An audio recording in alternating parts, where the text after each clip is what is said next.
January 28, 2010, a regular meeting of the City Council was held in City Council chambers on Thursday, January 28th at 7 o'clock for the purposes of transacting any and all business. Notice of this meeting was posted on January 22nd, 2010 at 9:27 a.m. All councilors present. Councilor Prevey has moved to dispense with the reading of the previous minutes. All is in favor? All is opposed? I now call on Councilor Pinto to lead us in the Pledge of Allegiance. I pledge allegiance to the flag of the United States of America and to the republic for which it stands, one nation, under God, indivisible, with liberty and justice for all. I now recognize Councilor O'Keefe. Mr. President, members of the City Council, I move that we suspend the rules to allow Mayor Kimberly L. Driscoll to swear in new members of the Salem Fire Department, historic, one of the oldest fire departments in the country. On Councilor O'Keefe's motion to suspend the rules to allow Mayor Driscoll to swear in the new firefighters, all is in favor? All is opposed?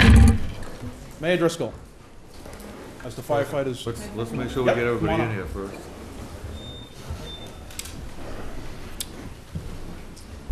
Thank you, Councilor McCarthy.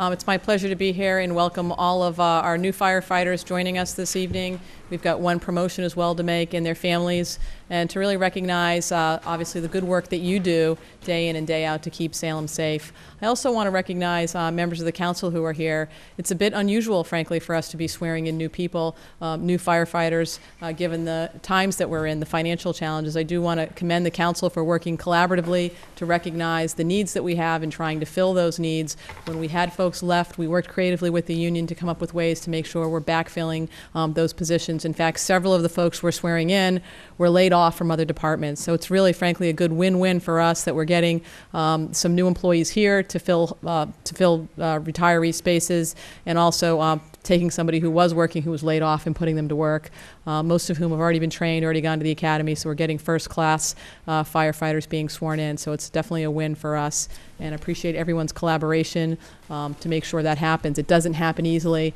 and appreciate us being able to work together so we can all enjoy this moment. And I'm really grateful that we're doing this at the council. There was a time when we used to swear people in, I think in the middle of the day. I think Councilor Lovely can remember some of the councilors who served with me, which was special in some ways, but it didn't allow us, one, to do it where folks at home could see, and all families could come in the evening hours as well. So I appreciate the council giving us time on their busy meeting agenda so we can do this jointly in a joint effort. I think what we'd like to try and do is start with our incoming Lieutenant Wayne Silva, and I may actually just go down there. I think that's the way we've typically done it in the past, and then we'll continue after we swear in our incoming Lieutenant Wayne Silva. We'll do the firefighters afterward. Okay? Chief Cody, if you could join me down there, that would be great.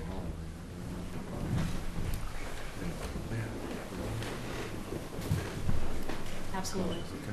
Councilor Sargent just made a suggestion. If there's anybody in the hallway who wants to come in, there's plenty of room, guys, if you want to filter in. I'm sure we're not violating the fire code tonight.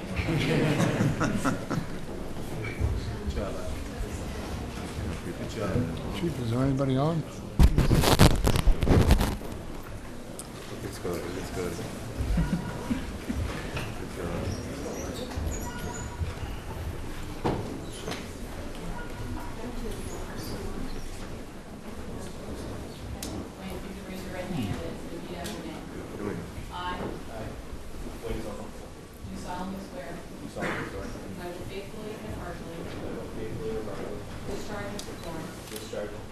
All the duties incumbent upon me as lieutenant, acting to the best of my ability and understanding, agreeably with the Constitution and laws of the Commonwealth of Massachusetts, and the Charter and ordinances of the City of Salem. So help me God. I do solemnly swear that I will support the Constitution of the United States. So help me God. Congratulations.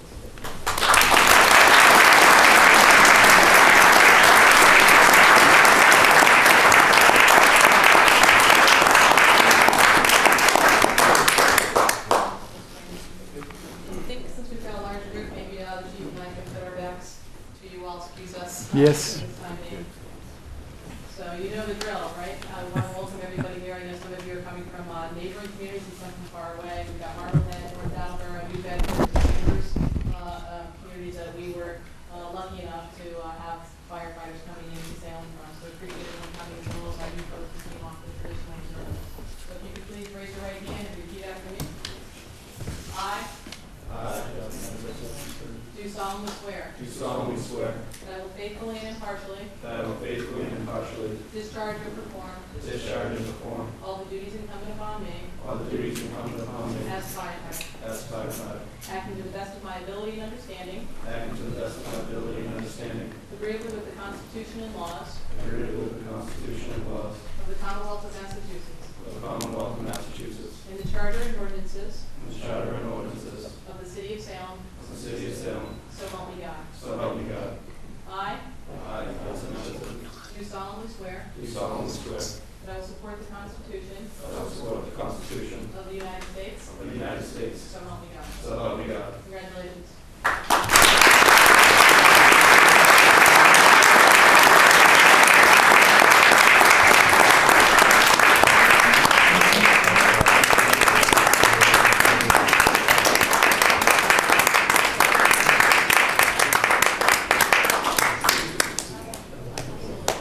Two quick things. One, we're going to do a quick group shot, and two, you all need to sign the book to make it official. So before you file out, the book is over with the assistant clerk. I'm going to go over and sign the book. So why don't we do that, and then we can file out, take some pictures, so we don't delay the council meeting. Does that work for you? Mr. President, I move for Councilor O'Keefe. a short recess, 5-minute recess. Councilor O'Keefe moves for a 5-minute recess to allow the firefighters to sign the book and leave the chamber. All's in favor? All's opposed? 5-minute recess.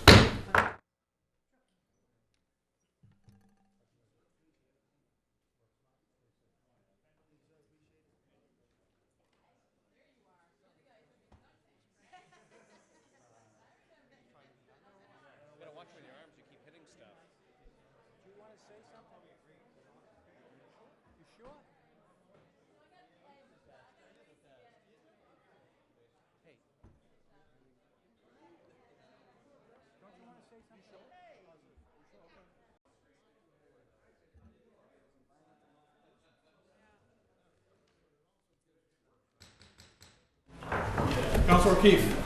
Mr. President, I'm going to offer a motion to return to regular order of business, but before that, I would like to just to mention to the people at Personal home. privilege? Personal privilege? Go ahead. Personal privilege? Firefighters and police officers are just ordinary people performing extraordinary public service. And that statement was made by the chief of the New York City Fire Department. It's called the Fire Department of the City of New York, FDNY, after 9/11. So he paid tribute to the 354 firefighters that were killed there at the World Trade Center by commending them that they were just ordinary people, which you see tonight, performing extraordinary service, public service, every day, every hour of the day. Very privileged to have 7 new firefighters. They're laying people off and closing fire stations in other cities, and here we are putting 7 firefighters on. Move for the return to regular order of business, Mr. President. On Councilor O'Keefe's motion to return to the regular order of the meeting, all's in favor? All's opposed? Hearings. We have a public hearing on the petition from Burger King for extended hours of operation. Is there anyone in the audience who would like to speak in favor of the petition? Yes. Please come up to the microphone, state your name and your address. Hi, my name is Ron Dimmick. I'm the district manager for the Burger King in Salem. I actually live in Epping, New Hampshire. Our company is based in Waltham, Mass. We're new to ownership in Salem, and we're looking to petition the council for extended hours of operation. Anything further? The store used to be open to the hours that we're asking for, and when we filed for the victualer's license, we were asked to close earlier, which we have, until the council meeting. Excellent. Thank you. Is there anyone else in the audience who would like to speak in favor of the petition? Is there anyone in the audience who would like to speak in opposition of the petition? Councilor Pelletier. Move that the hearing be closed. Councilor Pelletier moves that the hearing be closed. All those in favor? All those opposed? So voted. Councilor Pelletier. Any discussion? Yeah, under discussion. I'd like to move this forward, but also I'd like to have some amendments to it. I've spoken with Mr. Dominic today, a little earlier. First of all, I'd like my colleagues to understand that Taco Bell and McDonald's, their late night hours was from the licensing board back then when they did it. Now, Mr. Dominic was correct when we did Burger King, gave him the late night hours, but it lost, it didn't follow the transfer of the ownership. Now, I also spoke with him about the problem I was having with Taco Bell and McDonald's, which is the late night hours. People are pulling up, I have no problem with them pulling up and getting food, but yet they're out in the parking lot on these nice hot summer nights, creating a nuisance. So, Mr. Dominic agreed with me that there would be signage up, no loitering after they close the dining room at 11 p.m. would be one of the conditions. And the second condition, which we have been going through, would be a 6-month trial period. And we'll review it in 6 months, see how it is. Now, I told him that also that if he puts up signage, legal signage, and if he's having problems out there, to call the police. That won't be detrimental to this late night hours, as long as he agrees that we don't need these kids hanging around there. They get their food, they go, Mr. President. All right? And that's about it. Right now, for the council's edification, Taco Bell's right above them. They're open Sunday through Thursday, or Thursday through Sunday till 1 a.m., their drive-up. Friday, Saturday till 2 a.m., their drive-up. Their dining room closes at 10, I believe. McDonald's drive-up McDonald's is open 5 to 12 p.m. or a.m., 5 a.m. to 12 a.m., and I believe their dining room also closes at 10. Burger King closes their dining room at 10 now? In most of our stores, we keep it open the same time as the drive-through, but if we're willing to change, depending on what the council decides. Yeah, I don't believe that keeping the dining room open those late hours is conducive to this. I'll listen to my other colleagues, but where the other ones don't, just the drive-up, I have no problem with that. Once again, I just want to state here tonight that I don't want to get the calls like I got in the past 2 years. Taco Bell, people grab their food, they get out of their cars, they party in the parking lots. And I don't want that. So Mr. Dominic agreed that he would put up signage and make those calls to the police if there's a problem. And they can always call me too. Thank you, Mr. President. Not only do I agree to put up signage, but we will manage the restaurant appropriately and make sure that there isn't any trouble going on in the parking lot. Appreciate that, thank you. But we don't want it either. Thank you. Any further discussion? Council Prevey. Thank you, Mr. President. I'm in support of Burger King getting these hours as long as they're consistent with the other restaurants that nearby. It only seems to be fair from a competitive standpoint, and obviously just, a fairness issue too. Obviously, if there's an issue that comes up with them that is particular to Burger King, then obviously the police will focus in on them. But whether it's the dining room in terms of the hours or how late they stay open, I think it should all probably be uniform, because you have that little strip there that you've got those restaurants. So I think we should just treat them kind of all as one group, basically. They're all competitors, so I would support that.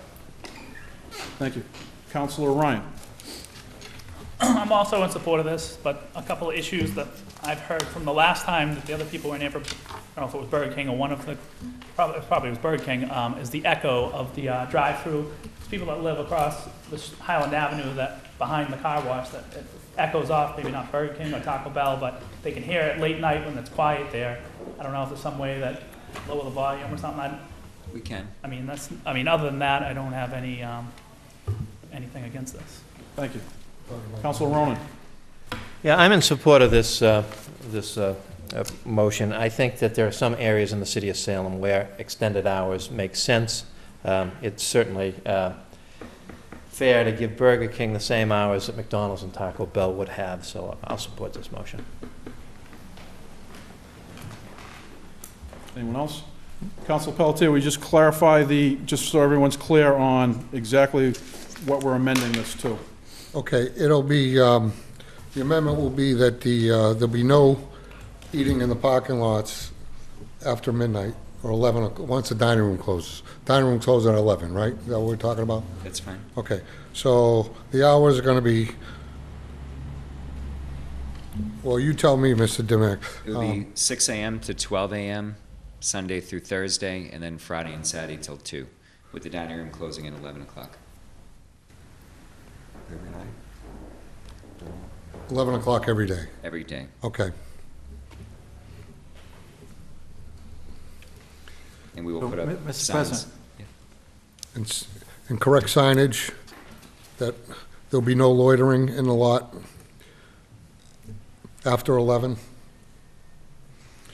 And I will leave the door open in 6 months if they want to come back, and, or if we're having problems, we're going to bring you back in 6 months. But in 6 months, if they want to come back for late night dining hours, I'll look at that then, okay? Thank you. Counselor O'Keefe. Mr. President, members of the council, I support the application also, but I like clarification. So they're open till 2 weekends, but they have to take the food at the drive-in and leave. Is that correct? They don't stay inside the dining room area. Right, once the And dining they room don't stay in the closes at cars, 11. right? They leave the property, correct? Unless we kept the dining room open longer, which would then, they'd be able to come inside and eat, and we could manage them from inside. But if it's, well, that's what you want to do? That's what I don't understand. If it's 2 o'clock, you're going to be inside at 2? The dining room will close at Counselor. 11. Do you, Mr. Counselor Pelletier. Thank you, Mr. President. The dining room closed at 11. Right, The drive-up will stay open till 2. Right. From 11 to 2, there'll be no loitering in the parking lots. but the question is, if they Counselor go in and can they go in the dining room at 1 o'clock? No. No. No, that's 11 fine. o'clock, the That's dining good. room closes. Thank you. Thank you, Mr. President. Any further discussion? Can I just ask one question? If someone waives the rules get it. Look for, because we closed the hearing. Counsel Ryan asked to waive the rules to allow you to address the council. All those in favor? All those opposed? Go ahead. Okay. Can the signage just say no loitering in general, or do you want it to say no loitering after 11 p.m.? I think we should, Counsel Pelletier. I think it would be after 11. Okay. Just so it's clear, Okay, okay? okay, thank you very much. Any further discussion? On Counsel Pelletier's, Mr. President, Counsel Lovely. I just think that, we don't want any loitering at all. So if you put no loitering after 11, then people are going to think, well, I can loiter before 11. It's too confusing.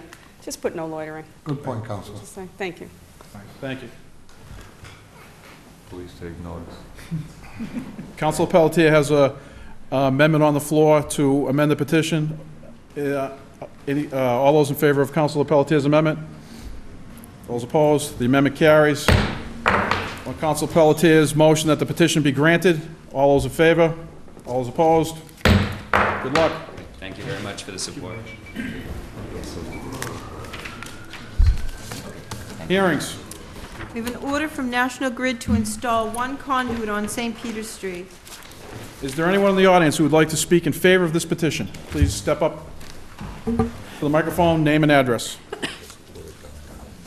Sabita Mahaber Shihi, 44 River Street, Beverly, Massachusetts, for National Grid. Thank you. And you're petitioning the council for a conduit on St. Peter Street? Correct. Any discussion? It's to service the new building that is going in, or the condos that are going in, where the old jail was. Excellent, thank you. Is there anyone else in the chamber who would like to speak in favor of this petition? Is there anyone in the chamber who would like to speak in opposition to this petition? Councilor Sosnowski. Thank you, Mr. President. I move that the hearing be closed. Councilor Sosnowski moves that the hearing be closed. All those in favor? All those opposed? Councilor Sosnowski. I would move for approval, but I would like to first of all make a couple of stipulations here. Number one, I am totally in favor of this happening to support the development of that jail. I think it's a necessary next step. My concern is the conduit that's being asked for is going to be up against, there's going to be a switch box, I think they call it. It's going to be up against a historic granite wall. I would really like to have it hidden someplace, maybe subgrade, if not subgrade, if it is above grade, camouflaged so you can't see it nicely, very nicely, so that, I mean, I don't have the Historic Commission saying what happened. Otherwise, because if this is the case, what I would probably do, I would probably move for approval subject to the Historic Commission's approval as well.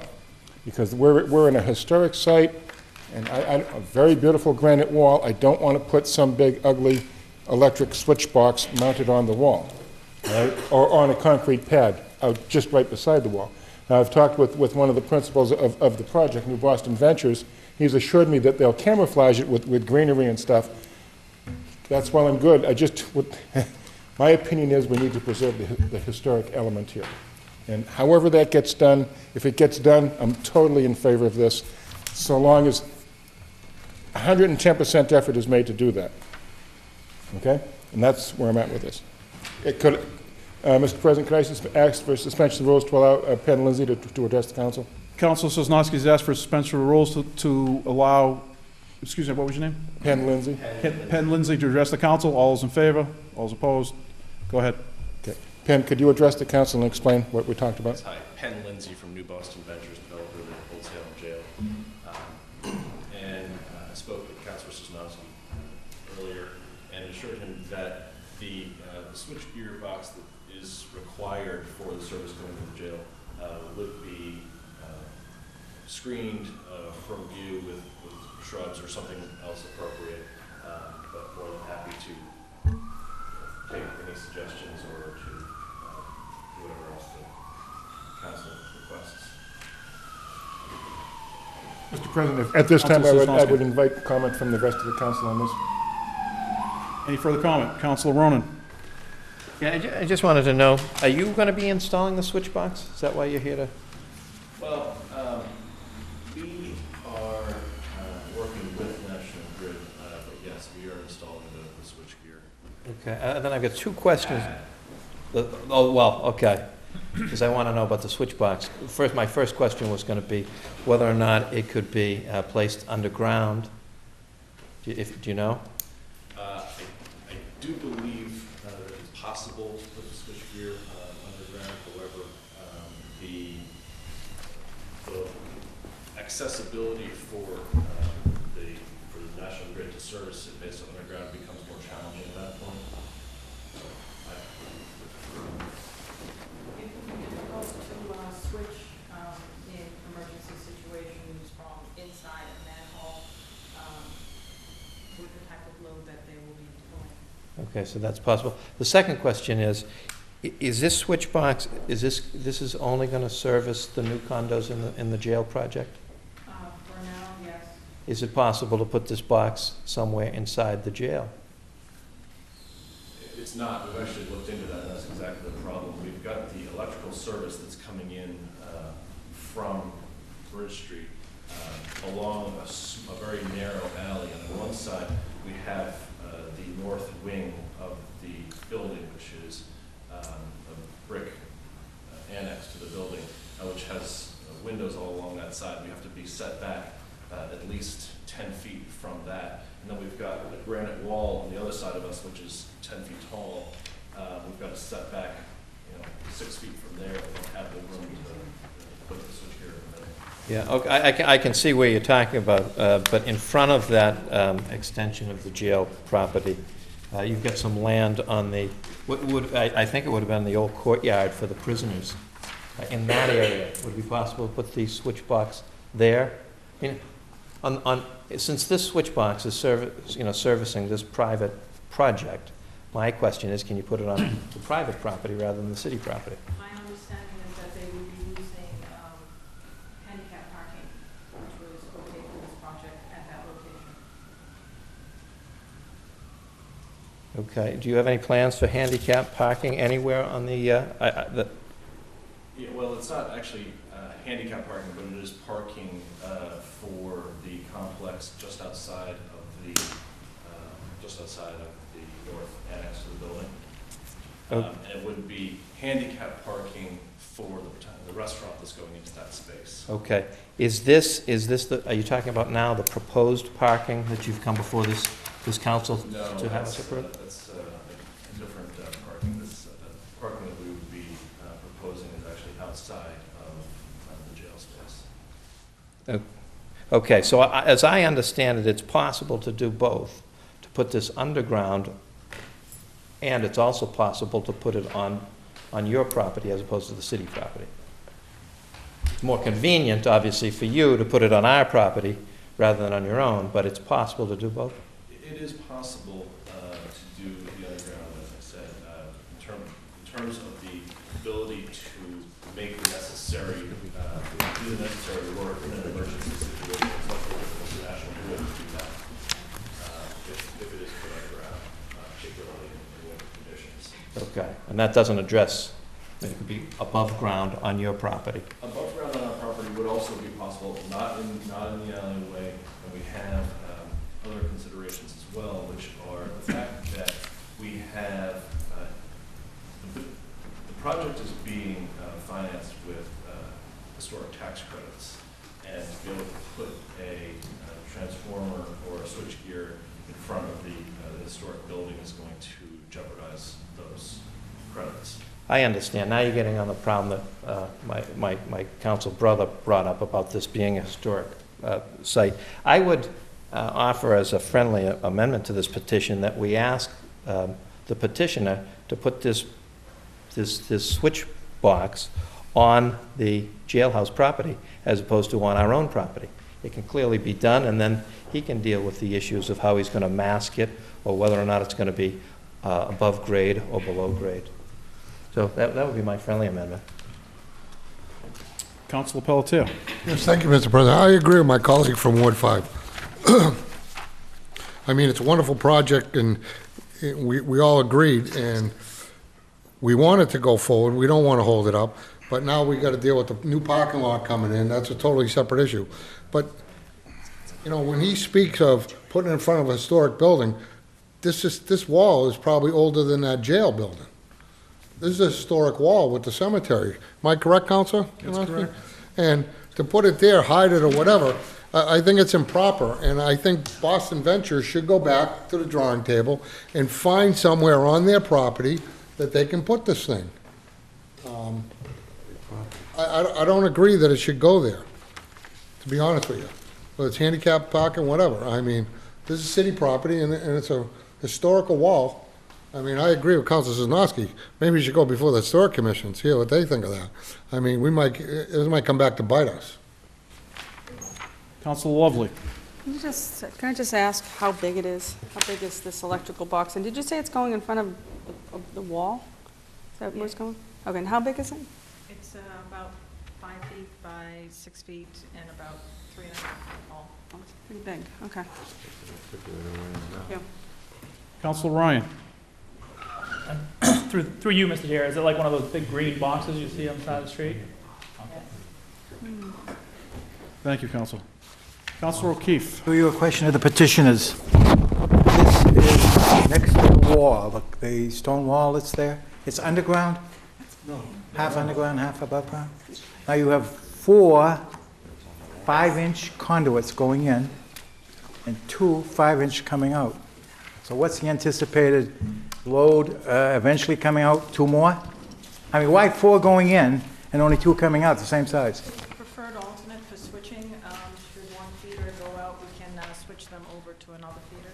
All right, another question, Councilor? Councilor O'Keefe. Does the electric code require, I'm not familiar, I've been out of the business so long, does the NEC require this capacity to be isolated from nearby Yes. buildings? Isn't that part of this whole? Yes. So it's fairly removed from the back of the jailhouse where the, as I remember, the kitchen of the jail, the brick building is staying there, right?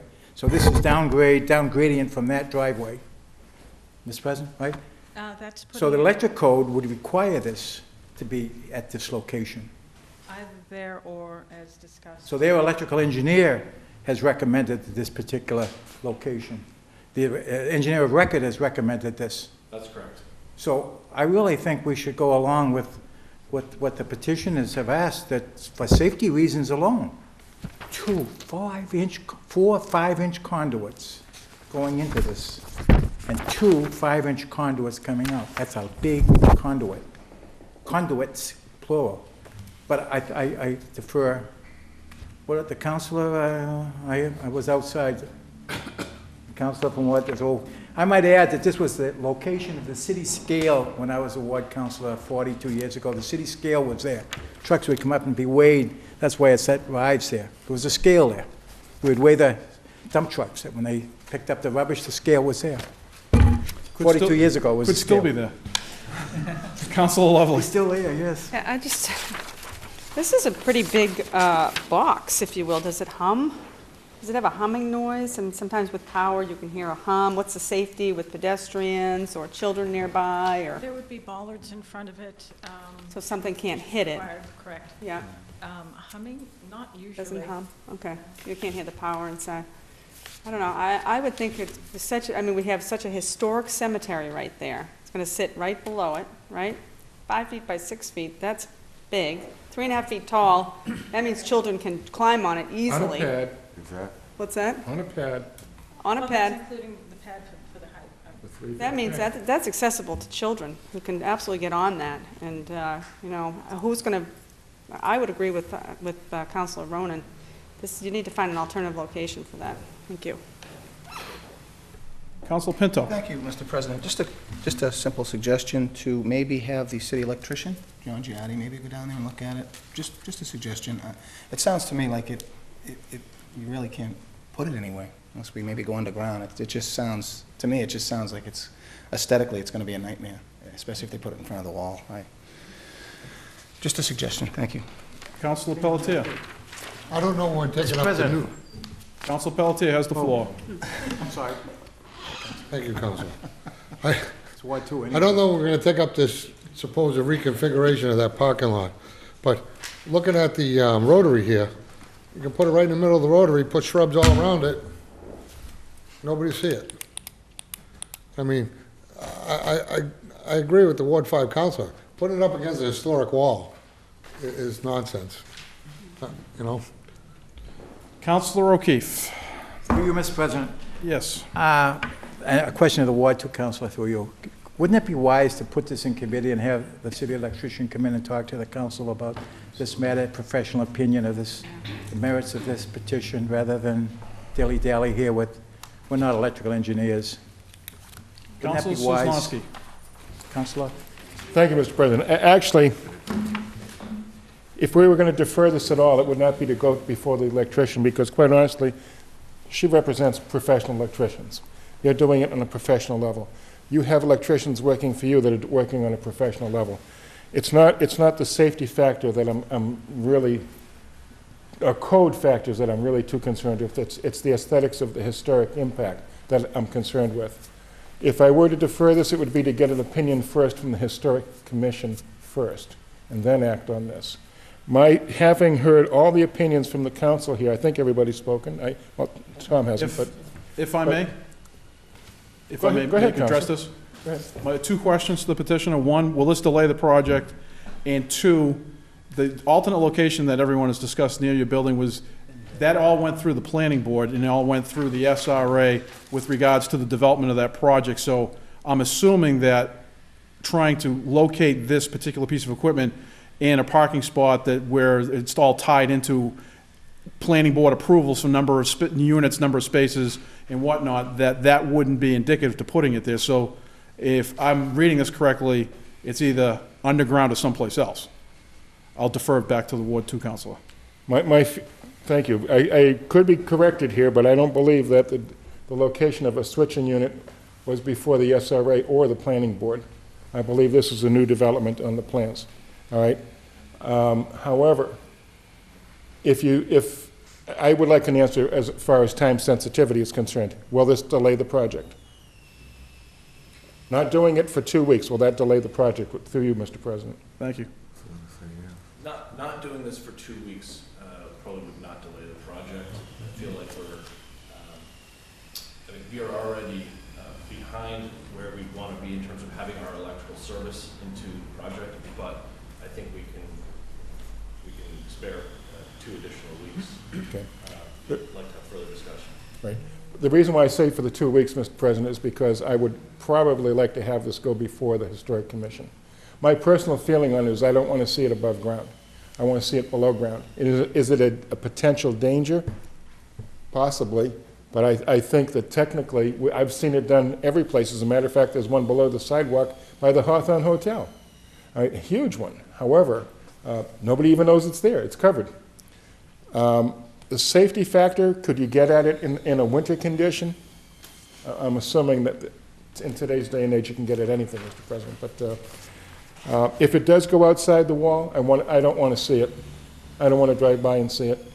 If it can go inside the wall, that's another consideration. And even at grade, at the top of it, at grade outside the wall, I want to see how the top is going to be addressed. Is it going to be one of those fiberglass covers if it's a manhole type thing? And they're done nicely, as a matter of fact.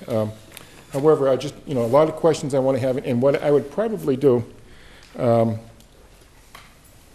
at this point, I would like to rescind my original motion, and I would like to make a corrected motion. And the motion would be to have approval of this contingent upon the Historic Commission's approval as well, and that it be placed below ground. On Council Sozowski's motion to withdraw his original motion, all those in favor? All those opposed? On Council Sosnowski's motion to refer this matter to the Historic Commission for their interpretation and get back to the council by next meeting? That's not what I said, Mr. President. Excuse me. I would move for approval of this if it's put below ground, contingent upon the approval of the Historic Commission. Under discussion, Councilor O'Keefe. Mr. President, I don't think the Historic Commission has jurisdiction over matters of public utilities. Now, if we give them this authority on this one item here, we're going to have them asked to render opinions on all kinds of other things. I believe there's a ventilation issue involved in this and heat and what have you, that it's got to be positioned in this location above ground for circulation, whatever. Your engineer should come in and explain all this to the council. Electrical engineer should come in and explain all this for safety reasons. It should be out where it is, protected with this wall. And I think we will hear all of that. And I don't think there's wise, reasonable people on the Historic Commission know anything about electricity of this volume. Talking about the kilovolts that are here, I would think we should refer to the engineers and the power company, National Grid, about this. I mean, what do we laymen know? I mean, let's listen to the professionals. And please, don't get the Historic Commission involved in where we're going to put transformer vaults. I mean, where are we going to be on that issue? Councilor Pelletier, then Councilor Pinto. I just think it's a bad spot for our council, okay? And New Boston Ventures should go back to the drawing board. If they have to run the conduit up St. Peter Street, not that I'm a fan of digging up streets, and they can put it somewhere in the back on St. Peter Street, fine. But this is in front of Historic Wall Council, okay? It doesn't belong there. It does not belong there. It belongs on their property, somewhere on their property, somewhere else. I won't be voting for it there, I can tell you that right now. Councilor Pinto. Thank you, Mr. President. Just a suggestion, being Chairman of Public Health, Safety, and Environment, I would suggest maybe we hold a meeting, bring it in the committee, talk about it. Just a suggestion. Public Health, Safety, and Environment. Just throw it out there.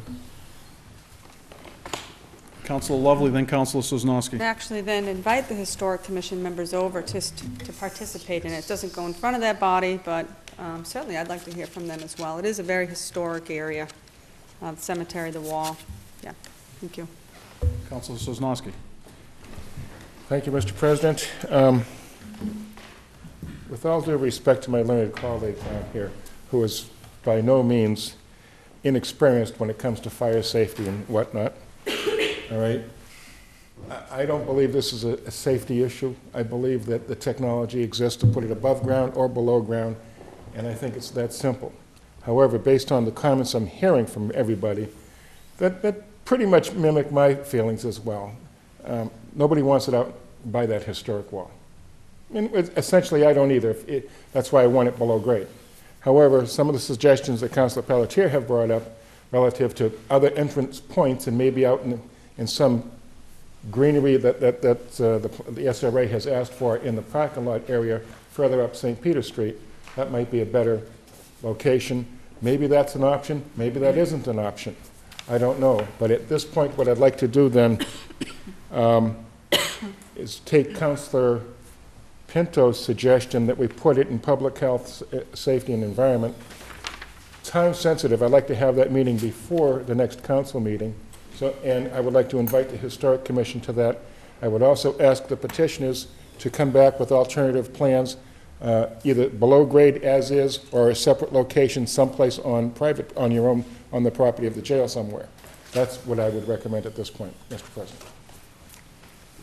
Further discussion, Councilor Ryan. I agree with Councilor Sosnowski, but I would just like to see drawing pictures what it would look like above. How would they camouflage it if they were going to put it above ground? Because if they're the same things that are like around North Street, those things are like graffiti targets. And I just want to see what it looks like, and as well as what it would look like below ground, what the area would look like, so we can actually make a decision based on that. Mr. President? Council Pelletier first. To my colleague across the aisle, through you, Mr. President. Yes. You going to put this in a committee? What committee are you going to put it in? Committee of the whole, or? Councilor Sosnowski. Actually, at Councilor Pinto's suggestion, it would be public health, safety, and environment, co-posted with the committee of the whole. That's fine. All right, so we could all be there to speak to it. That's fine. Right, and to actually have everybody invited that I already mentioned. Right, and we'd go from there. Yes, I have one other point I want to make, but I'd like to address that first. Councilor O'Keefe. Mr. President, members of the council, is through you, Mr. President. Thank Is you. city electoral inspector going to be invited to the meeting? You addressing those comments to me or to Councilor Through Pinto? you, to the council. Through me to Councilor Chairman Pinto. of the committee. Councilor Pinto. Is he intends to ask the city electrician to be at that meeting too? Through you, Councilor Mr. Pinto. President. Yes, I would do And that. then also, through you, Mr. President, could the petitioners also bring a proposed landscaping profile of what it would look like if it was hid by arborvitae? Thank you. One last time, Councilor Pelletier. I just want, I meant to say it before, but who's going to maintain these bushes? Is it going to be New Boston Ventures, or it's on city property? Is the city going to have to take care of it? I want those questions answered too. Thank you. Councilor Ronan, did you have your hands up? No. You all set? Any further discussion? Councilor Sosnowski, anything else? Just for a point of clarification, Thank you. all right? I'm glad you're going there. Right, what I'm trying to get to here is the final point that after discussion we're at. My belief is the motion for approval is off the table at the moment. All right, the motion before us at this point is to put it before the Committee of Public Health, Safety, and Environment, co-posted with the Committee of the Whole, with the Historic Commission invited, a representative from the Electrical Department invited, if you want, a representative from the Fire Department invited, all right? They were all just here. Alternative plans showing alternative locations on the jail site property, and essentially photographs of what various alternatives would be, or some pictures of what's going on, so we can actually see the physical presence of what we're looking at here. That's what I understand is before us at this point, and if that's what is before us, I would move that take place, move for that to happen. Thank you. Motion to keep the hearing open until the next meeting? Do we have to close it and reopen it? Continue it, or you can close it and then put this in committee as what's been the motion on the floor. Then it'll come out as a committee report, correct? On Councilor Sosnowski's motion that this whole matter be referred to the Committee on Public Health, Safety, and the Environment with all the conditions that he just set forth, all those in favor? All those opposed? Mr. President, personal privilege, would Personal, you briefly, ask Mr. Lindsay to give Counselor. us some information for the city clerk so she can mail you an invite? And anybody else? Thank you. Got a card or something? Councilor Sosnowski. Point of personal privilege also, Mr. President. Just for the council's clarification and Mr. Lindsay's clarification, the committee met relative to discussing the parking lot out in that very same area. That will be meeting February 23rd at 6:30 here in these council chambers and committee, just so that everybody understands that'll be coming before us as well. That's a separate matter. Separate matter. It's the parking lot in that same area. Thank you. Anything else? Appointments and reappointments. Under the rules, the mayor's appointment of Jeffrey Brandt to serve as an alternate member on the Renewable Energy Task Force with a term to expire December 1st, 2012. Councilor Sosnowski. Thank you, Mr. President. This is one of these situations when you read the resume, you find out that this gentleman was not just necessarily educated in the generic area, he was educated in this specific area, and he's also employed in this specific area. So I cannot think of a better mix, a better fit for this particular application, and a welcome addition to the board. Moving for confirmation by roll call vote? Oh, yes. Sorry, Mr. President, yes. It's okay. I move for confirmation by roll call vote. Councilor Sosnowski moves for confirmation by roll call vote. Under discussion, All in Mr. favor? President? All opposed? Under discussion. Okay, as I just said, this is a perfect fit. This gentleman would highly compliment the board, and I thoroughly endorse the nomination from the mayor. Any further discussion? Seeing none, Madam City Clerk, will you please call the roll? Counselor Fury? Yes. Counselor Lovely? Yes. Counselor O'Keefe? Yes. Counselor Pelletier? Yes. Counselor Pinto? Yes. Counselor Prevey? Yes. Counselor Ronan? Yes. Counselor Ryan? Yes. Counselor Sargent? Yes. Counselor Sosnowski? Yes. Counselor McCarthy? Yes.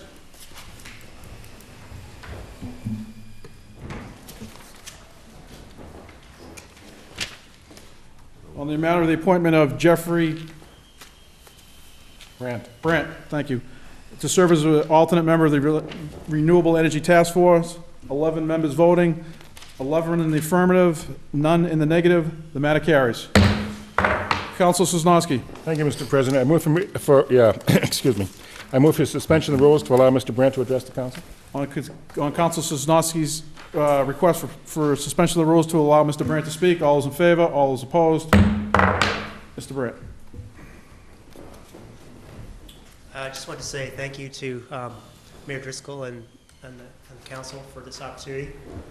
I'm looking forward to using my experience in promoting and helping create some renewable energy projects that are well thought out in Salem. Thank you.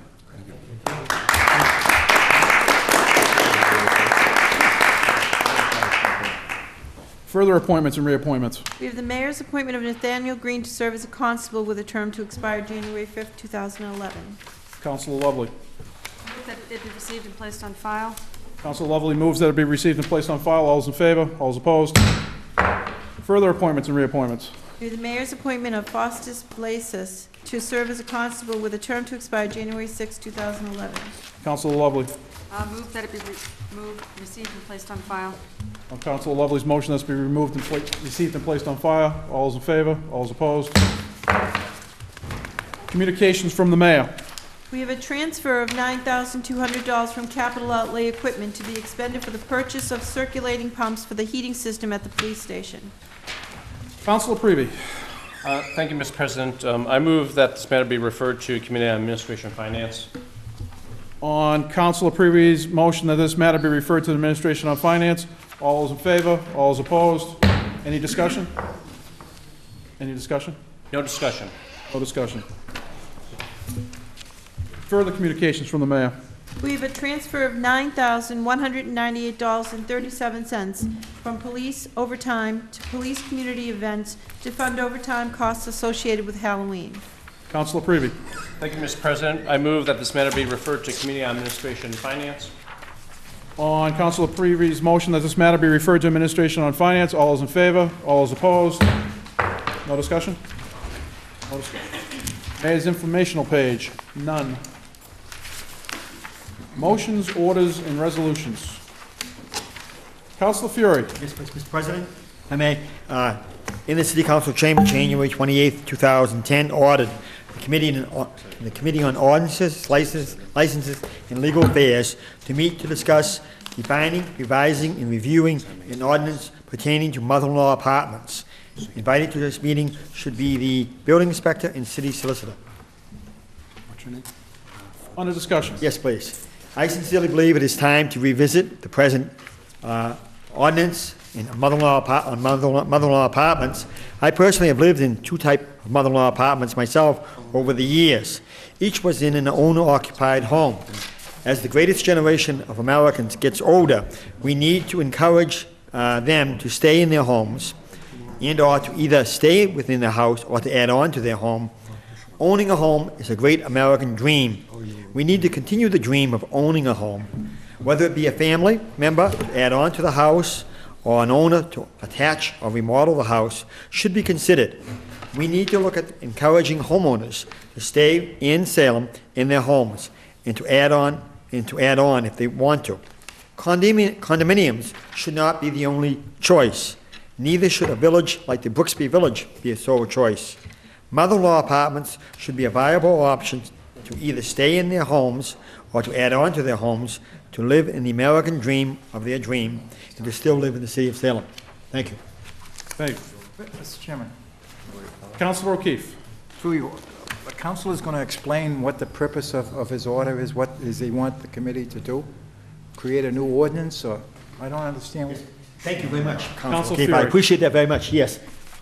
Legally on the books now, there is no ordinance on mother-in-law apartments, I believe. This would just open the idea of a mother-in-law apartment to a ordinance by the Committee on Ordinances, Licensing, and Legal Affairs. Councilor Lovely. Thank you. The committee's happy to take a look at it, invite the building inspector in, find out what we do have on the books now as to what is allowed, what is not allowed, and go forward from there. We'll invite you, Councilor Fury, to the committee. Councilor Ronan. Council President, through you. Sure. I'm just not sure exactly what you mean by a mother-in-law apartment. Maybe you could help clarify. As you know, Councilor Fury. I've been contacted by a number of people in the greatest generation, and they want to stay within Salem. These people that own their own homes, they want to stay in Salem, either by adding on to their homes and having their family members live there in their home, something like that.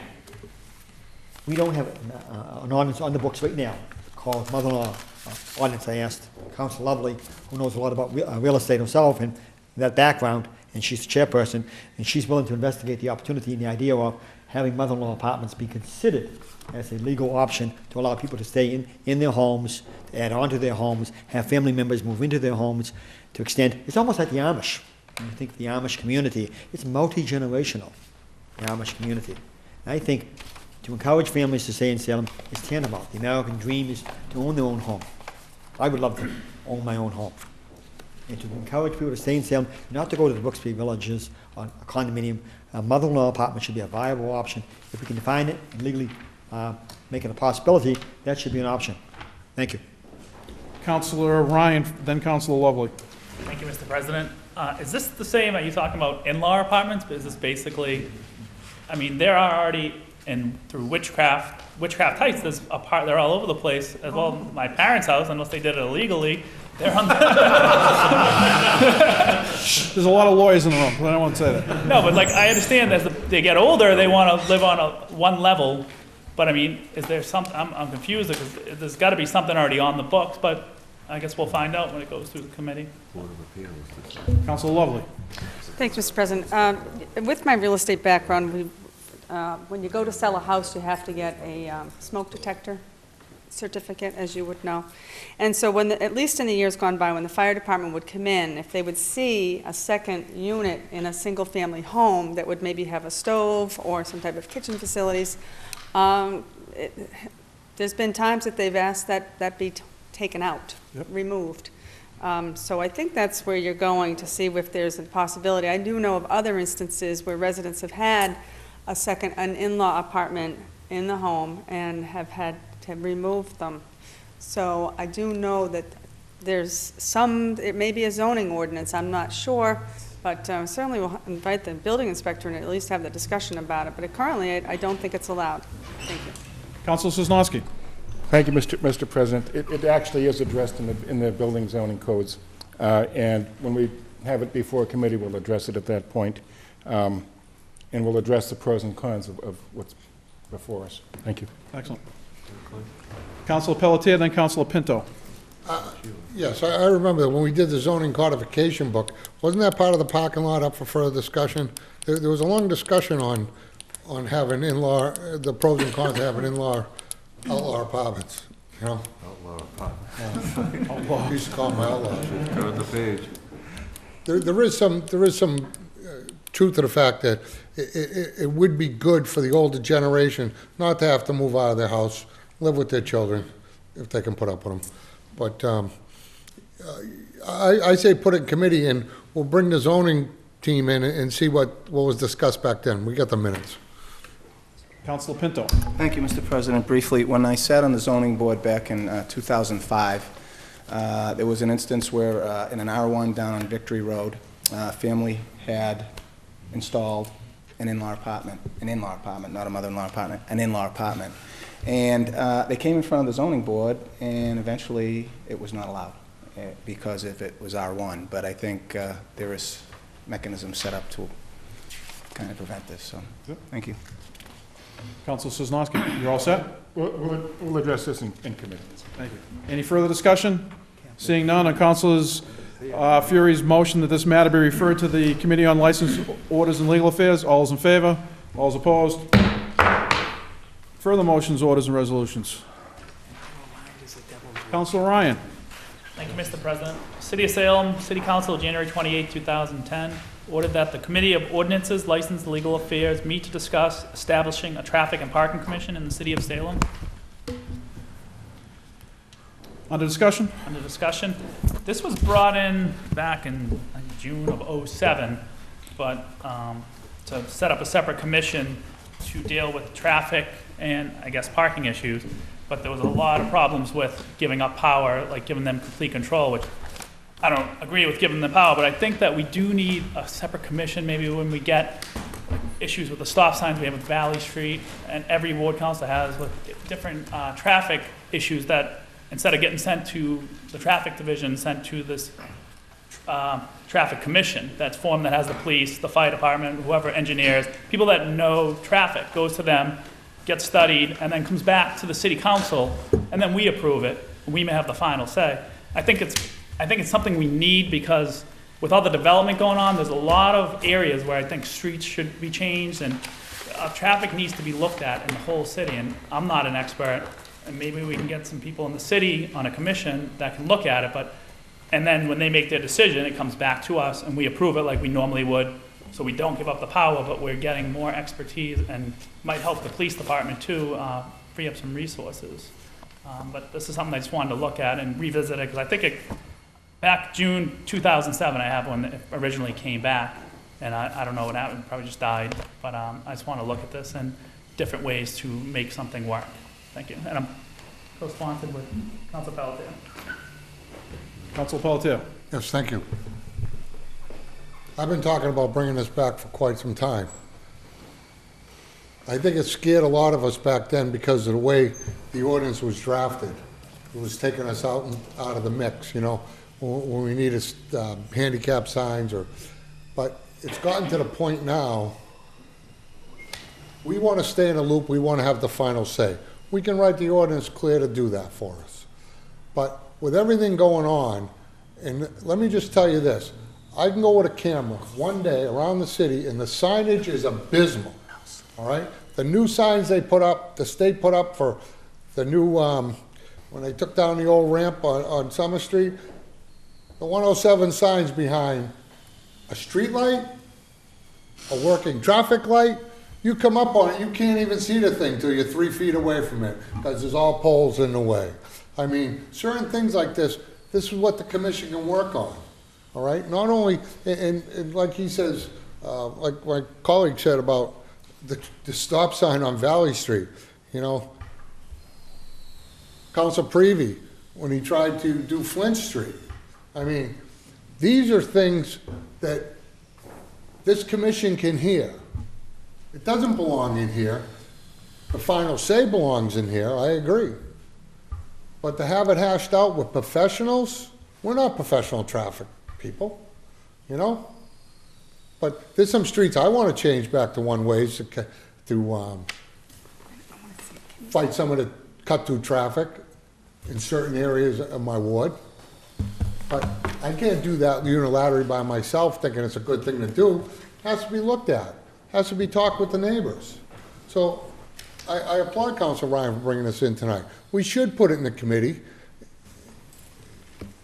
and come up with a suggestion, come up with a better suggestion, all right? And a better ordinance, a clearer ordinance. This would take, we'll have professionals, chief of police, maybe, you know, fire chief. They know the roads.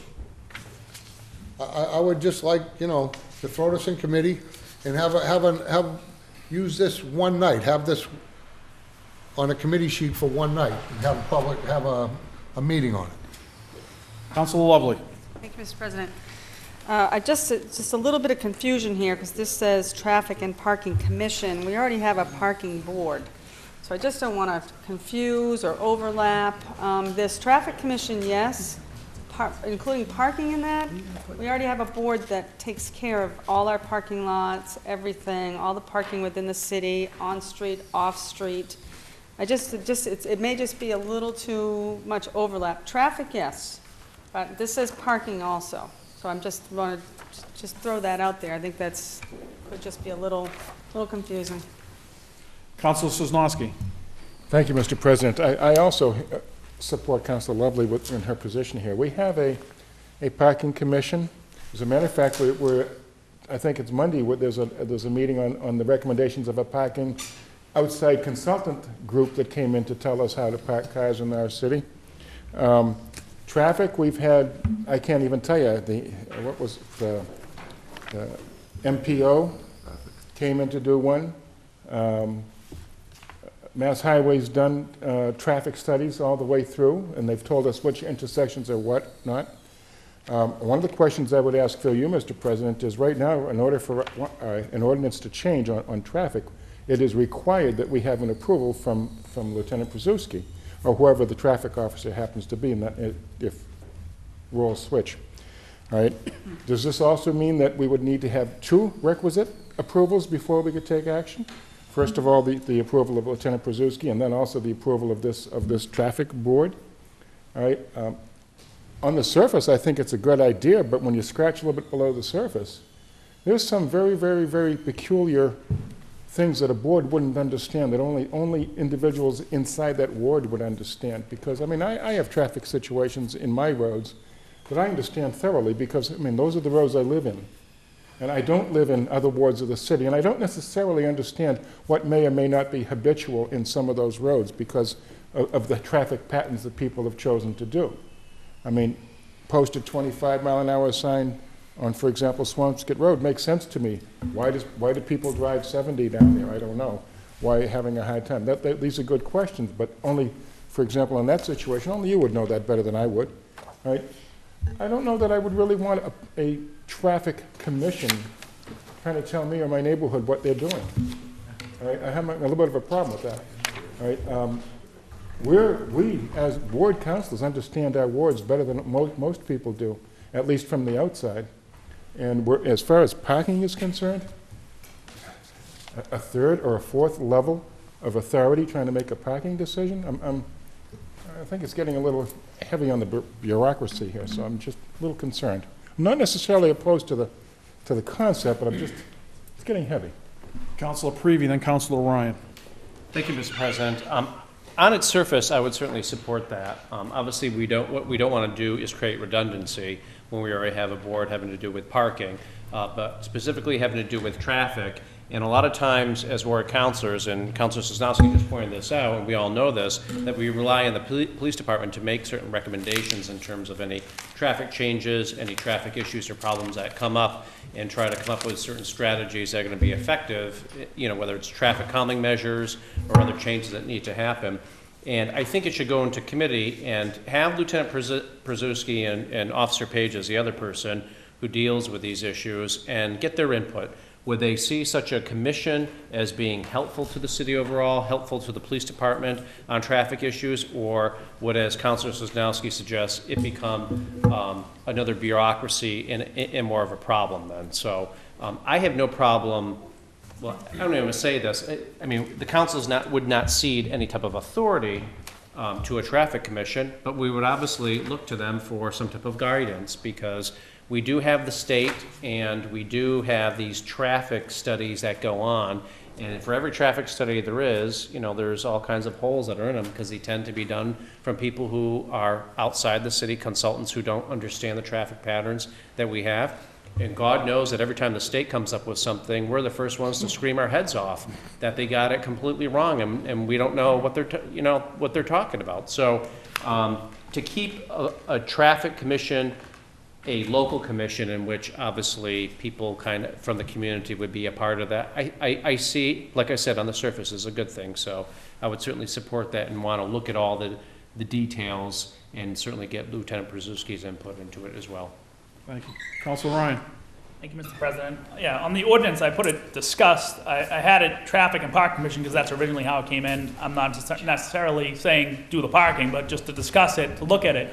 But my plan, the way I would look at it, we'd get recommendation from the traffic commission, not Lieutenant Brzezinski. He would be on, or someone from police department would be on that commission, and we could still do the same process where they make the recommendation, but we have the final say. We don't even, right now, if they don't give a favorable recommendation, we can still pass it. Most likely will be vetoed by the mayor. I mean, I just want to discuss it and look at it, because there's a lot of change with the senior center coming up.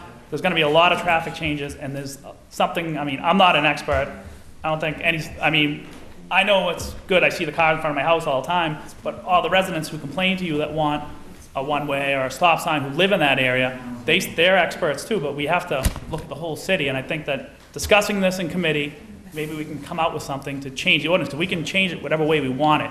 I don't want to create another layer of bureaucracy, but I just want to get a commission that will help us make our decisions, and I'm not willing to cede any power. That's what was wrong with the last one. But I mean, I want to just discuss it and look at it and see, maybe we can co-post this with the committee on the whole. Councilor Ronan. Mr. President, I'm the most recently elected member of this council, so I have the least experience here. But when I ran and I told the constituents of my ward that my responsibility was really to see that traffic problems in Ward 5 were addressed. And I became very familiar with the traffic problems in Ward 5. What I've done since I became councilor was I met with the consultants and the engineer and the traffic experts with respect to the redesign of Canal Street. They came in with a plan that they presented to the mayor and myself that had Canal Street as 3 lanes. This was done, they thought, to accommodate left turns into the Dunkin' Donut drive-through window and the bagel drive-through window. These so-called traffic experts had it all wrong. The plan was ridiculous, and it was dismissed out of hand at that meeting. We sent them back to redesign that portion of Canal Street. As the Ward 5 councilor, I think that I'm familiar with the traffic in Ward 5. I just had a constituent that called me just recently, actually called my brother, Councilor at Large Pinto, who referred him to me about a traffic problem he had, and I think Smitty's watching tonight. It was a problem he had. People parking on his street were blocking his driveway, so he couldn't get out of his driveway. The process by which, and the public may not know this, that we have to solve these problems is we call the traffic officer, Lieutenant Brzezinski, we tell him the problem, and then he quickly addresses the situation. For instance, in that situation, in a day or two, I was able to get up a sign that said, no parking, don't block the driveway, no parking here, to the end of the street. So that problem was resolved like that. I'm not for ceding our authority. I'm not for adding another level of bureaucracy. I'm opposed to this motion. The only thing that could come positive out of sending this motion to committee is if the committee denied it. So I'm going to vote against it right here. Council Mr. Sosnowski. President. You're welcome. Council Sosnowski. Thank you, Mr. President. I now remember he's coming back. It was the CTPS that did a study in Salem, and they discovered that one of the most dangerous intersections was actually, I think, in your ward, where A lot of them. if you come up by Major McLeish's, Yep. and they said absolutely no left turn down, I think, what is that, Dow? Correct. Or if you're coming up Lafayette Street heading toward the college, again, no left turn heading to Dow. Correct. However, in the St. Joe's proposal, traffic engineers, experts in their field, said, okay, we're going to put this development here, and we're going to allow left-hand turns. Now, obviously, they were biased, but they were traffic engineers, so therefore they were listened to. Even when the unbiased state officials, who for once actually had it right, said no left turn there for safety reasons, who do you believe? Right? And the other part about it I have to agree with the signs. The signs on the bypass, we're still arguing to get them right. And we still haven't got them right. And my gosh, I mean, so, yeah, we have a lot of problems. We should address them, but I just don't know that adding more levels to this area is the way to do it. Right? But I mean, that was just one example. I mean, in the CTPS study covered the entire city. Thank you. Councilor Pelletier. Thank you. In regards to my colleague from Ward 5, you haven't been around long enough, all right? You got that sign record time, I can tell. But a lot of us have waited Months. quite a while for signs, okay? Unless you like Councilor O'Keefe, you're on the phone every day. This isn't going to be another layer of bureaucracy, okay? This is going to incorporate the parking board with the traffic board. It's going to be one board, okay? And it's going to be staffed by, now the draft isn't what I like either, but it's staffed by professionals, police chief, fire chief, police chief's designee, which would be lieutenant. We will have the final say. So when a constituent calls us, we'll send them to the board. We'll make it relatively easy for the folks to get things passed. And I'm not talking about just handicap signs. I'm talking about signage throughout the city. It's abysmal. And traffic's abysmal. There's got to be better ways. These are Salem people. These are not traffic studies that are paid for by the planning board with grants. And how many parking studies are on the shelf over there? Yeah, okay, Council. They're this high, for sure. Now, you said it. Council Ward 5 said it. Oh, they were totally wrong on Canal Street. Every time the state comes into Salem, they mess things up, okay? So let Salem people decide what Salem traffic's gonna be. These are professionals. They will help us, they will assist us, not tell us what to do. So I say put it in committee.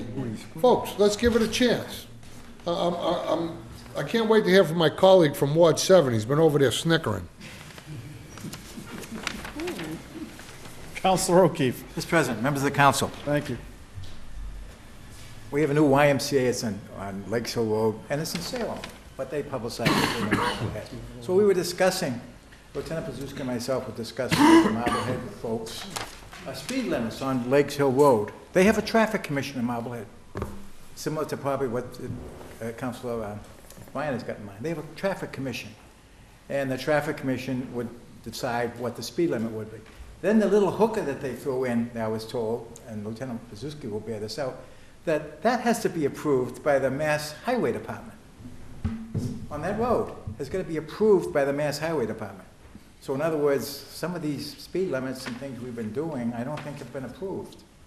And it hasn't been over there. We haven't fixed the road yet. When we fix the road, repair Lakeshore Road, I'm sure we'll have 30 miles all the way to Tedesco Pond Road. But the state has an involvement here on some of these roads and stop signs, really.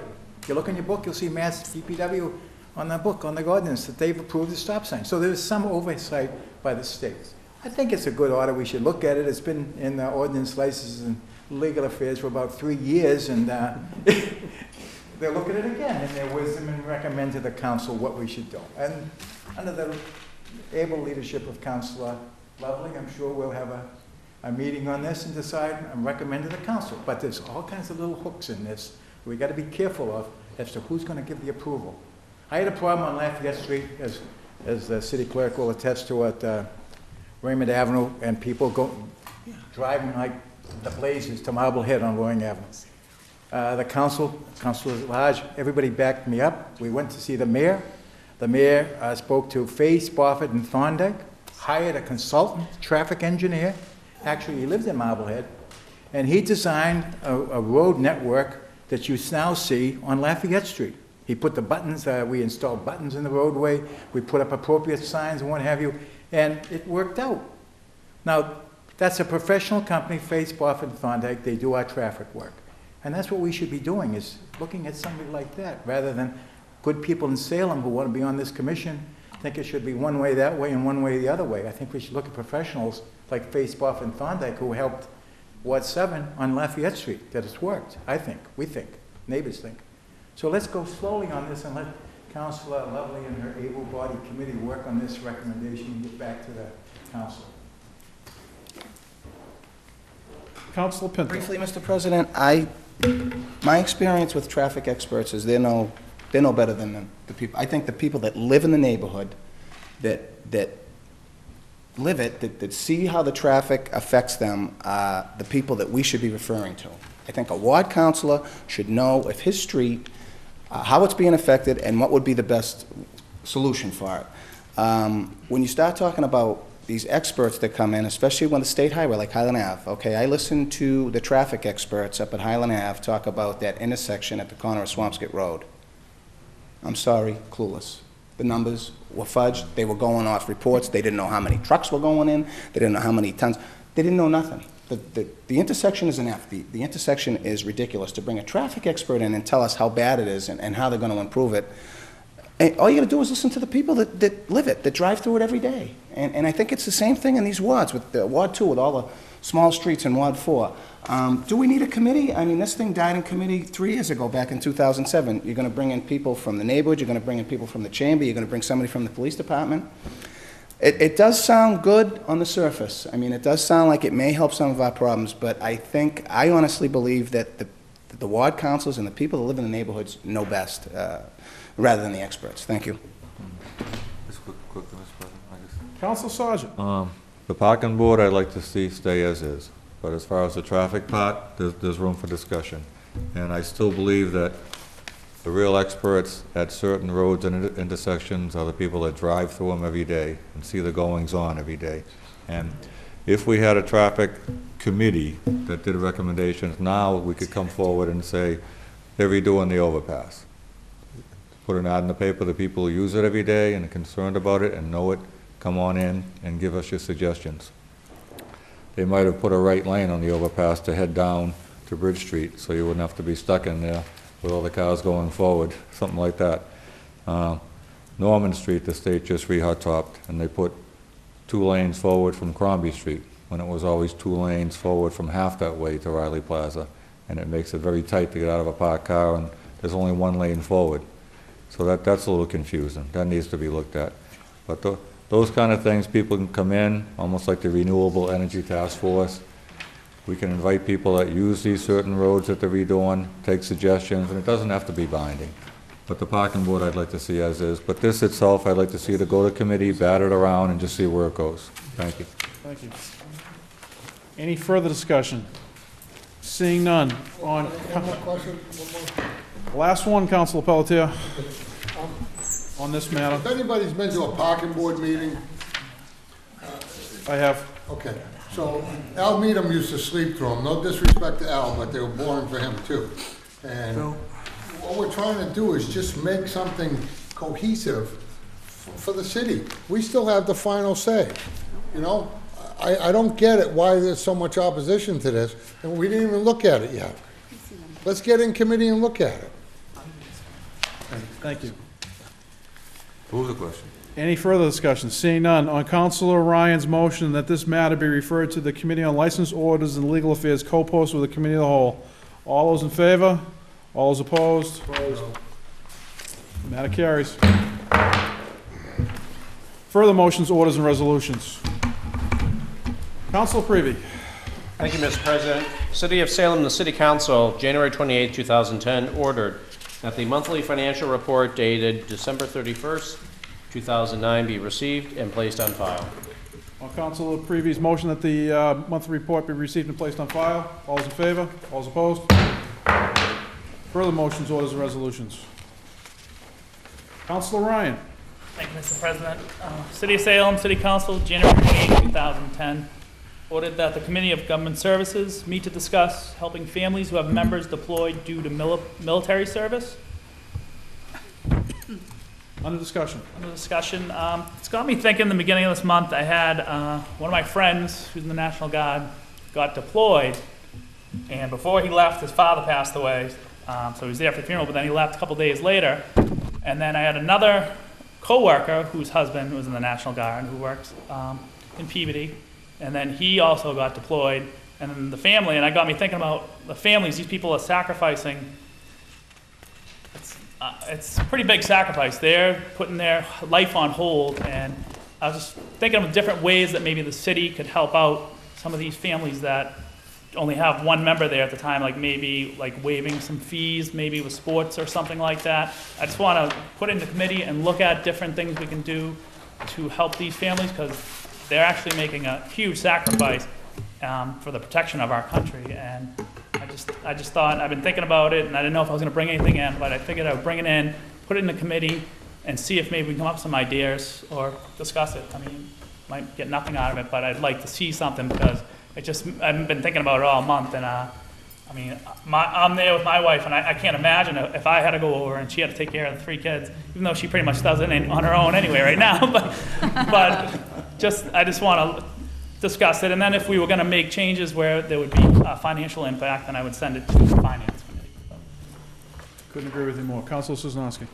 I think it's a great idea, this motion Councilor Ryan's bringing forward. However, I would also ask a friendly amendment if he would invite Veterans Agent, if he would invite the Salem Veterans Council, and if he would invite, actually, I think it's your sister, all right, who we would like to have on the Veterans Council, by the way, all right, who is a Lieutenant Colonel, is she, I think? Your sister, I believe? Major. All right, but anyways, I'd like to have those 2 veterans organizations invited to this committee as well, and possibly co-post it with the Committee of the Whole, please. Any further? Councilor Pelletier. I think it's a great idea. I'd just like to offer a couple comments and maybe another amendment, friendly amendment. Bill Hooley from the Council on Aging and Stan Cahill from the Salem State College. Maybe we can use the seniors, some college kids, form a group. Might be some ideas floating around. I think it's a great idea. Mr. Chairman. Mr. President. Councilor O'Keefe. Mr. President, members of the council. Through you, Mr. President, I respectfully request that Major Martha Ryan be specifically invited to the meeting to give her input. She works at the VA hospital in Bedford, and she'd be immense value to her expertise, as Councilor Sosnowski mentioned. Any further discussion? On Councilor Sosnowski's amendment to the motion that the Veterans Agent, the Veterans Council, and all those other people listed be invited to this meeting. All those in favor? All those opposed? On Councilor Ryan's motion that the matter be referred to the Committee on Government Services and co-post with the Committee of Whole. All those in favor?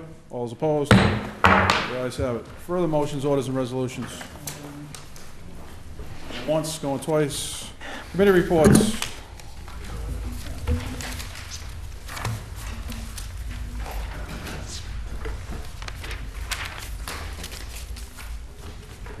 Council Lovely. Mr. President.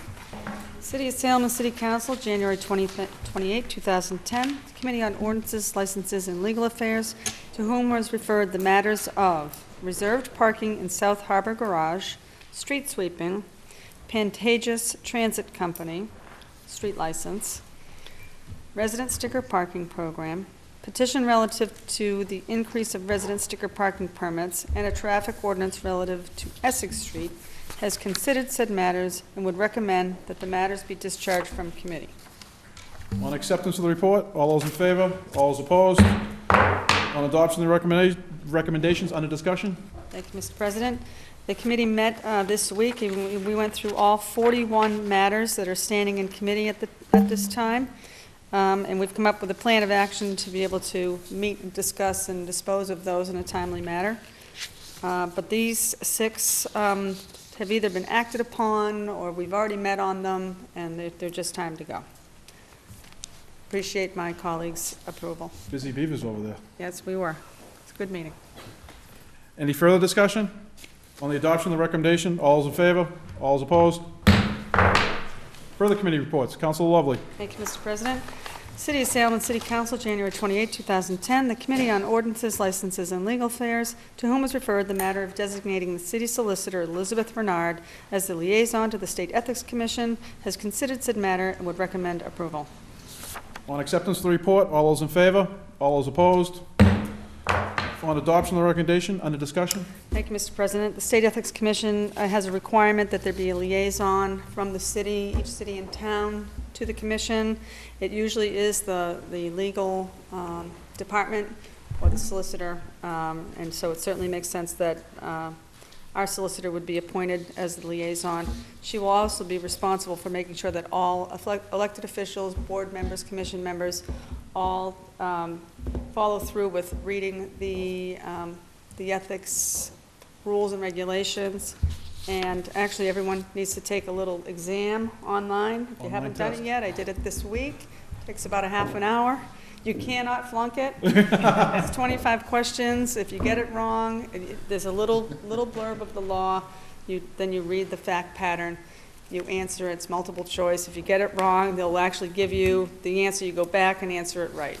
It wasn't hard. It wasn't very difficult, although there were a couple that were a little tricky that I didn't know, but all in all, it was a good exam. So, and so the legal department will be responsible for getting all elected officials, board members, commission members, all have to comply with that rule, that new rule. Ask my colleagues' support. Thank you. Any further discussion? Seeing none, on adoption of the recommendation, all those in favor? All those opposed? Carries. Councilor Lovely. One more. City of Salem and City Council, January 28, 2010. The Committee on Ordinances, Licenses, and Legal Affairs, to whom is referred the matter of granting certain licenses, has considered said matter. It would recommend approval of pawnbroker, public guide, seaworm, secondhand clothing, secondhand valuable, and tag days. The committee did by motion divide the question and remove the junk dealer, approval of the junk dealer license for Fred Hutchinson of 15 Robinson Road, because we have some questions, and we will get that information from the solicitor and report that out at the next next meeting.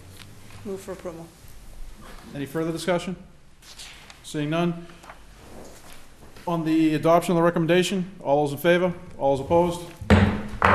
Further committee reports.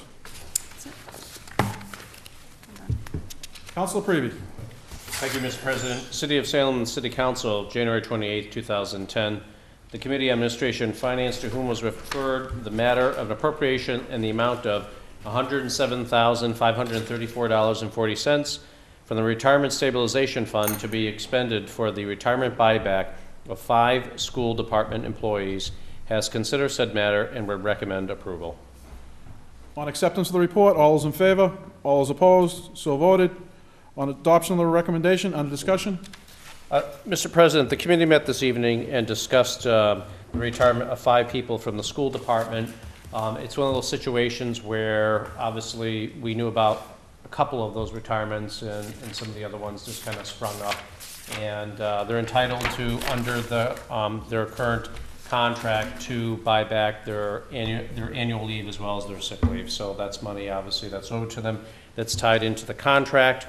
The unfortunate thing is it does kind of whittle down our retirement stabilization fund. Our current stabilization fund amount is a little over $177,000. So obviously, after subtracting this amount, we're down to a little under $70,000 that's left. So any surprise retirements could certainly deplete that down to nearly nothing. I know the budget season is coming up, but that's still going to be not for a few months. So hopefully this will stay intact and we won't have an appropriation come in to refund this. So, but again, it's all driven by people retiring, and if people are eligible, you know, they're not required to give any certain advance notice aside from just filing their paperwork and telling us that, they're gonna leave by X, a particular date. So, they wrote this, and obviously we have to appropriate, so I've asked for approval. Any further discussion? Councilor Ryan?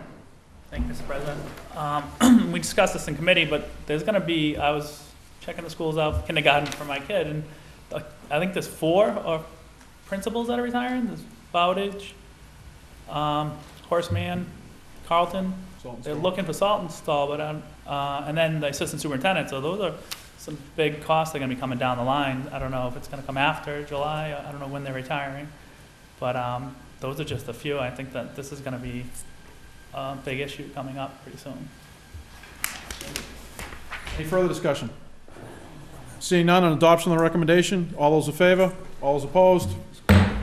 Further committee reports. Council Prevey. Thank you, Mr. President. City of Salem City Council, January 28, 2010. The Committee on Administration and Finance, to whom was referred the matter of an appropriation in the amount of $45,000 from the retained earnings sewer fund to the engineering sewer pump station operation and maintenance account, has considered said matter and would recommend approval. On acceptance of the report, all those in favor? All those opposed? On the adoption of the recommendation, under discussion? Mr. President, the sewer pump station up off of Highland Ave, apparently the gasket had blown. There was problems with its operation and eventually just died. Unfortunately, it's an expensive venture, and this money would obviously replace it because we have to replace it. So it was a recommendation that came through the city engineer's office to the mayor's office, obviously to us. So we had the city finance director. Unfortunately, I did not in time get a hold of the city engineer to try to get more information. And I thought we're going to follow up with them just to find out some of the more details of it. But obviously, it's one of these things that we just have to pay anyways. But it certainly is worthwhile for us to look into a little bit further and just find out the specifics of it. We really didn't have a lot of information relative just even how old, the device was itself. So we don't know how old this pump is and why it went and whether it was just completely outdated at this point. So. Any further discussion? Councilor Pelletier. Yes, through you to the chair and A&F. I believe that the planning board got some money out of a developer doing Marlboro Road for that specific purpose. For pumping stations, water pumping and sewer pumping stations. So I asked you before to look down that road. And I know you just said you're going to do more exploring. And that would be fantastic, because if there's money available from the planning board, getting it, we shouldn't be taking money out of anything other than that.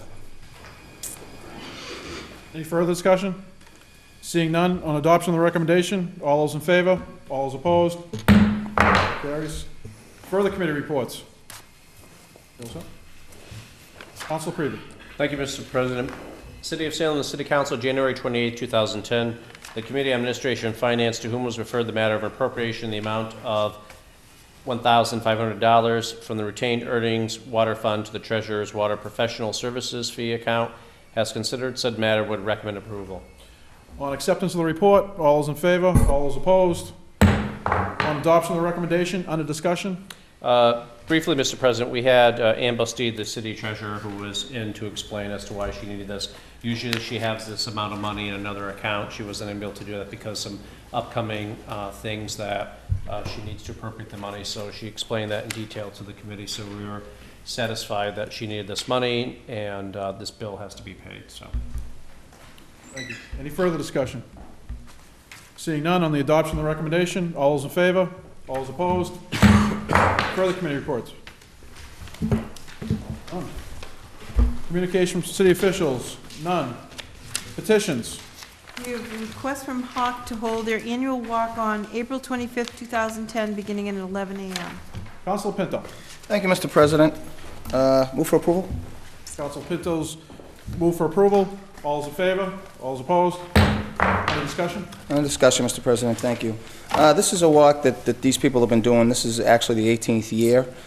It's Hawk. It's actually, it says that it's healing abuse, working for change, and it's been a very successful fundraiser for them. And what they do is they start at Old Town Hall, and they walk through historic Salem, through beautiful Salem Willows, and then they go back. They end up at Old Town Hall. So I would urge my colleagues that we support this, and I wish them the best of luck. We already voted for it, so.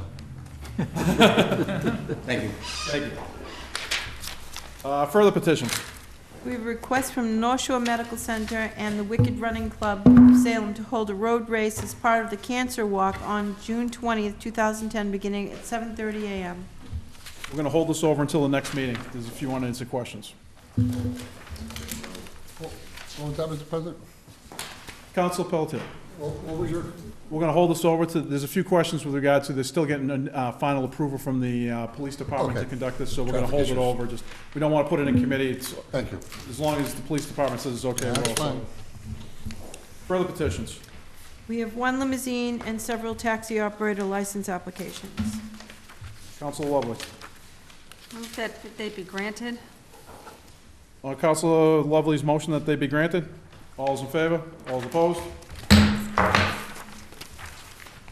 Further petitions. We have one taxi operator license, Faustino Martinez. Councilor Lovely. Move that it be denied. Councilor Lovely's motion that be denied. All's in favor? All's opposed? Further petitions. We have a request from Fausto Martinez to request a hearing on the denial of his taxi operator license. Councilor Lovely. Move that it be referred to the Committee on Ordinances, Licenses, and Legal Affairs to hold an executive session on February 11, 2010. On Councilor Lovely's motion that this matter be referred to Orders, License, and Legal Affairs to hold an executive session on February 11, 2010. All is in favor? All is opposed? Further petitions. We have two tag day license. Councilor Lovely. Move they be referred to the Committee on Ordinances, Licenses, and Legal Affairs. On Councilor Lovely's recommendation that these matters be referred to the Committee on License, Orders, and Legal Affairs. All is in favor? All is opposed? Further petitions. We have two drain layer contract operator licenses. Councilor Lovely. They be granted. On Councilor Lovely's motion that these matters be granted. All those in favor? Under discussion, Mr. President? Under discussion. Sorry, Councilor Sosnowski. Thank you, Mr. President. Last month, we had a meeting where there was a rather substantial list of contractors come before us. Now, I don't know these contractors, and I'm inclined to approve them, as was suggested. But relative to other things that have come before us, for example, taxi cab licenses, they all have to be approved by Sergeant Mike Page, right? Relative to these contractors, do we know if they're good contractors or not? So my suggestion would be, through our building inspector, Thomas St. Pierre, I'd like to have his recommendation, and probably end up putting that in the form of the council order next meeting. And I'd like to have him say, yeah, these are good people, and this particular person is not a good person. It's All right, the city relative engineer. to what we did, all right? And if he says fine, fine, I have no problem with that, I trust Tom implicitly, right? But I would like to have our building inspector, who has daily contact with various contractors, you know, some of these people are out there, you know, if they're doing city jobs, fine, but some of these other things that came before us are not city jobs, they're other contractors working within the city. I just want, you know, Tom to say, yeah, these are good people, and then we confirm them. And that would be it. Relative to this evening's conversation, I'll be supporting this, but I mean, it's just a thought. Councilor Lovely. They actually would go through the city engineer, not the building inspector, so certainly if you wanted to build these, because they're excavating the streets. So maybe a recommendation. They already start there, and then it comes to you. Yeah. The city clerk has just corrected me that actually the permit starts at the city engineer's office where it gains approval, then comes to the clerk because it's a matter of administration that it needs to come in front of us. So it's already been approved by the engineers, by the engineering department. All right, thank you. On Councilor Lovely's motion that this, these drain layer application license be granted, all those in favor? All those opposed? Further petitions. We have 4 regular claims and two subrogated claims. Councilor Lovely. Move they be referred to the Committee on Ordinances, Licenses, and Legal Affairs. On Councilor Lovely's recommendation that these matters be referred to the Committee on License, Orders, and Legal Affairs, all those in favor? All those opposed? Further petitions. We have 2 constable bonds. Councilor Lovely. Move they be referred to the Committee on Ordinances, Licenses, and Legal Affairs and return approved. On Councilor Lovely's recommendation that these matters be referred to the Committee on License, Orders, and Legal Affairs and returned approved, all those in favor? All those opposed? Unfinished business. Held from the last meeting Second passage of an ordinance amending traffic, Chapter 42, Section 50B, handicap parking, limited time on Hazel Street. Councilor Ronan. I would move for, that it be adopted for second passage. On Councilor Ronan's recommendation that this be moved and adopted for second and final passage, under discussion? This matter came up at the last meeting, and I asked that it be put over till today, Mr. President, and that was simply because I was unfamiliar with this. This is my predecessor. This is for a handicap parking spot on Hazel Street. I called Lieutenant Prozewski. He has spoken with this person. There's a handicap person who unfortunately is battling for very limited parking on Hazel Street. So this is to amend the handicap parking ordinance to provide one parking space in front of that house. So I would move for its approval. Thank you. Any further discussion? On Councilor Ronan's motion that this be adopted for second and final passage, all those in favor? All those opposed? Further unfinished business. We have second passage of an ordinance amending traffic, Chapter 42, Section 51, parking prohibited certain times, Hathorn Street. Councilor Pelletier. Move for adoption for second and final passage. On Councilor Pelletier's recommendation, this be moved for adopted for second and final passage, under discussion. Councilor Lovely. Yeah, my apologies, I wasn't at the meeting where this was brought forward for first passage. Can you just explain this? I see it's no parking on Wednesdays from 7 a.m. to noon. Trash day. The rubbish trucks can't get down Hathorn Court. Oh, it's on Hathorn Court. It's just a small section so that trucks can turn in. So from the intersection of Warren Square It's down to limited. Hathorn Street. It's limited in its scope. Okay, so for trash day. Thank you. I was asked by the folks there. Okay. Any further discussion? Seeing none, on Councilor Pelletier's that recommendation this matter be adopted for second and final passage, all those in favor? All those opposed? Further unfinished business. We have second passage of an ordinance amending traffic, Chapter 42, Section 57A, parking time limited, unmetered zone, and Section 13, service zone, Crombie Street. Councilor Pelletier. Mr. President, I move for second and final adoption, second and final passage. On Councilor Pelletier's recommendation, this be moved for second and final passage. All those in favor? All those opposed? Further unfinished business. Second passage of an ordinance amending traffic, Chapter 42, Section 57A, parking time limited, unmetered zone, Washington Street. Councilor Pelletier. Thank you, Mr. President. I move for adoption by second and final passage. On Councilor Pelletier's recommendation, this be moved for adopted for second and final passage. All those in favor? All those opposed? Councilor O'Keefe. Move for adjournment. On Councilor O'Keefe's motion for adjournment, all those in favor? All those opposed? We stand adjourned.